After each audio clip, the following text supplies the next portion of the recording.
I mean, it's still over, but That's not gonna kill, but it's like so close. You did 4.6 against me. Oh no! Tricked you with the thumbnail, didn't I? You came in here expecting a professional roundup, and all you've got is this amateur hour graphic tee roundup. Oh well, I suppose it's gonna have to do.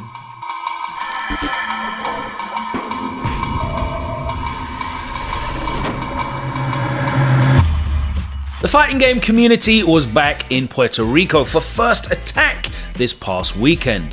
And with multiple tour stops, there was top competitive action across a number of big fighting game titles.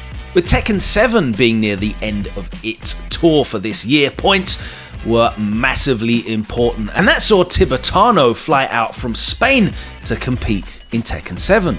With big names like Shadow 20Z, Joey Fury and Cuddlecore there, the competition was furious, but the grand finals would see Tibetano versus Azim X. And with Tibetano's Ganryu on winner's side, he pulled into a 2-0 lead. Azim would close the gap and pick up the third game, but it was not enough to stop Tibetano closing out a 3-1 win, a huge result for the Spanish player. Dragon Ball FighterZ was taken by Lucar over Ajax Fidelity 3-1. Ajax's Frieza making an admirable comeback but couldn't finish Lucar's 21, getting caught on the backdash, and it was Lucar who secured the victory. However, it would be a pretty good weekend for Ajax Fidelity. Guilty Gear Strive was run by MFCR after a reset in Grand Finals from Anima's Ram. The first set came down to last game, last round, but Anima was able to get it over the line, and we were going into a Shin Grand Finals. MFCR answered back by going 2-0 up after the reset, and Anima was able to stop getting clean swept, but the final score was 3-1, and MFCR's name would be going on the trophy. Mortal Kombat was a big one at First Attack this year, and with Big Daddy waiting in Grand Finals on the winner's side, it was a convincing victory. Despite close rounds, the final score 3-0 with his smoke taking it in a close last game, but a dominant performance and a big win for Big Daddy. In Street Fighter 6, we had a whole host of talent from the Caribbean there. In Grands, the jury mirror was hectic and Ajax Fidelity stamped his dominance on the first set, resetting the bracket 3-1. It was then a repeat of that scoreline as Ajax managed to close out the win and keep the First Attack title in Puerto Rico with a 3-1 win in the grand final reset. In other titles for DNF Duel, it was Lufel who managed to take the win, dropping only one game on their run to victory. They weren't able to do the double though, as in grand finals of Uniclear, it was Twang who was able to overcome and get the win there. And no surprise in Melty Blood, as Scrort Vermilion, who had a good showing in Street Fighter 6 as well, was the clear winner. And lastly, Marvel vs. Capcom Infinite saw a close set in grand finals between Frankie G and Sylar, but Frankie takes it after the reset. It's so scary, but this is gonna go for Frankie. Oh my goodness, one happy birthday to the Sided All Frankie G. The Capcom Pro Tour went back online this weekend, and it was the turn of Europe North and East. Regional favourite Phenom, of course, was in winner's side along some of the exciting names that have come through in Street Fighter 6. And there's very few players who have exploded as quickly as Lord Venom has at the start of the Street Fighter 6 life cycle. His electrifying JP took Phenom all the way down to a last game, last round situation, but experience came through and Phenom booked his place in winner's final. Also out of Poland, last year's Capcom Cup qualifier Merkin went up against Swedish JP Juicy Joe. And once again, it was a evenly matched set that went to a last game, last round, but this time the JP gang came through and it was Juicy Joe who would advance to winner's final. But Merkin's run would pick up momentum as he eliminated Banja in loser's bracket. And Lord Venom made short work of Popey to advance 3-0 into top 4. Winner's final came down to a timeout as Juicy Joe was able to cling onto his lead and overcome Phenom 3-1 to get into grand finals on the winner's side.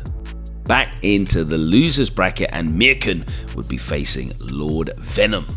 And once Lord Venom successfully baited the throw, Mirkan was not hanging around to see the end.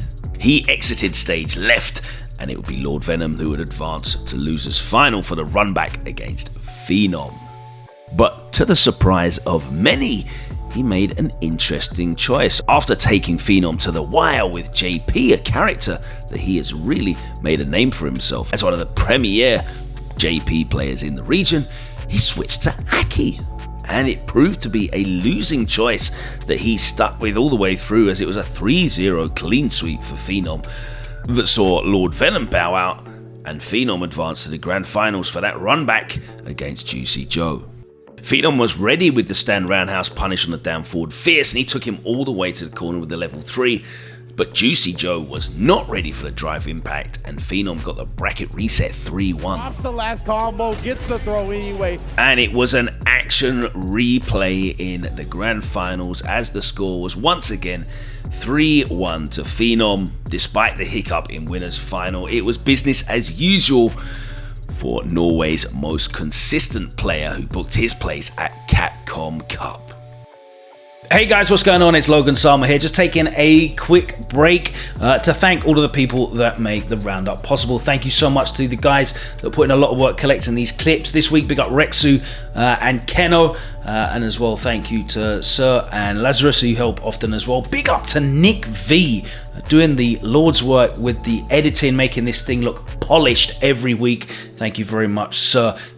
Give them your thanks in the comments below. Shout out to you guys as well who get in touch and let us know what events are happening, whether you're a tournament organizer or you're just a community member that's hitting up one of these events. It is great when you reach out and let us know what events are happening. Means we can take a look and cover them. Get at us on the Twitter. The Twitter thing should be down here, I hope.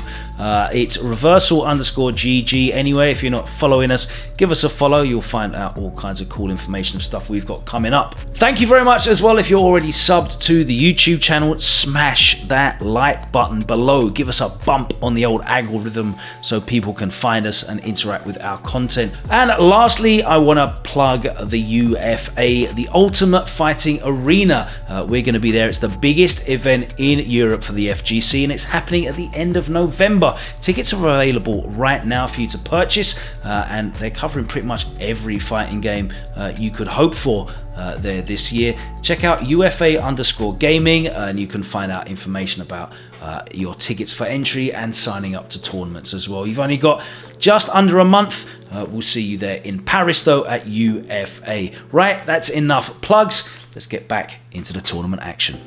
It was an extensive week of CPT World Warrior action with 17 events. So let's get through them as quickly as possible. First up was China, 3 Dueling Dragons, and Zhao Hai puts down Despair King after the jury player was able to reset the bracket. In Asia East 4, this time Chris Wong could overcome the Rashid in Grand Finals as he beats Oil King to take his 3rd World Warrior win. Asia West 4 and Fighters Dojo, Psionic made it to his 4th Grand Finals in a row, but Shadow Ken's Marissa was able to reset and then put an end to the dominant streak. Asia Southwest 4 versus Masters, it was Xian who overcame Bravery's Cammy in Grand Finals to get the win this week. And don't adjust your sets in Brazil at BR Kumite. It was another DJ Cammy final, and the DJ got the win here as Namikaze XTM managed to beat HK Dash's Cammy and top the leaderboard, leaping over Kiyoma. Canada East 4 and Digital Havoc saw Joe Umarogan come back from 2-0 down to overcome Safe in Grand Finals. And in the final event in Canada West at Wednesday Night Fights, Mike X defeated Cereblast in the Ken Mirror to take the final World Warrior, and that leaves him atop the leaderboard. Shout out to Justin Wong also squeaking in. In Central America West 4 at Latam Fist, Destroy Gods once again managed to get the win, overcoming Arma X's JP in the Grand Finals. In France 4 in the Ultimate Open Series, after 2 second places, it was the perfect finish for Valmaster despite Kane resetting the bracket in Grand Finals. In the 5th and final Japanese World Warrior Fudo, speedruns the grand finals with a double perfect to seal the 3-0 win against Nemo and take the #1 seed in the Japan Regional Finals. Middle East 4 Slash and Dash saw Lord G's JP manage to get the victory over Wes's Jury after resetting from the losers bracket. Mexico 4 and Mexican MASH series, Valorio had a clean run straight through winners to victory. In Oceania 4 and Unga, there was no Travis Styles or ROF making into top 8, and that meant the path was clear for Frieza, fresh back from Singapore, to take it straight through the winner's side. South Africa 4 and Get Washed. Jarby M continues to wash the competition even though he's already qualified for the CBT. He won this week without dropping a game all tournament. South America West 4 and Delacae saw Dookie win through the winner's side, beating Pochoclo's Aki in grand finals. Shout out to Pochoclo bringing the Aki out. US East 4 and a carry-out clash. Knuckledoo broke out the Kami to handle Banana Ken's JP in grand finals and seal the win. Down in South America, a Melty Blood type Lumina 10v10 Waseda style was organised between the Brazilian community and the SUD community, which represents the rest of the southern continent and which predominantly features Chile, Peru and Argentinian players, amongst others. This was also serving as a fundraiser to help Files and Hayasaka, two of the strongest players featured also in this exhibition, to attend Battle Coliseum, the Brazilian major happening in less than a month's time in Sao Paulo, Brazil. The exhibition had a strong opening from the SUD team, managing to get 2 wins in quick fashion. But Brazil fought back and got 2 wins of their own before Team SUD decided to send its captain and arguably strongest player Hayasaka. Unfortunately, however, Team Brazil sent up Jorge, one of the most experienced players in the whole region, who was able to comfortably eliminate the Chilean player and immediately set the tide in favour of the Brazilian squad. This momentum seemed unstoppable, helping the Brazil side win 4 out of the next 5 sets, creating a scoreline of 13-5 remaining lives in their favour before we headed into the second round of matches. The Brazilian team were feeling themselves a bit, which led to Nis playing Mario and most notably Jorge playing Nico Arc. And amazingly enough, Jorge was able to eliminate Tsuki, one of the most informed players on the SUD side, further complicating things for the trailing team. They were now left with their last remaining players, De Taco and Donny. Fowles and Kyuki, however, took care of things as they won their games against their respective opponents to end the exhibition with an 8-0 remaining live scoreline and a convincing victory from Brazil, but a big win for the Melty Blood community in South America. And that's all we've got time for this week. Thank you so much for joining us here on the Roundup. We'll be back next week again, covering all of the action from around the 4 corners of the FGC globe. Some of your favourite games, and it is heating up as we approach the end of the season for Tekken and for the World Warrior events. Those events are coming thick and fast. Can't wait to cover them for you right here on the Roundup. We'll see you next time round. Till then, take care.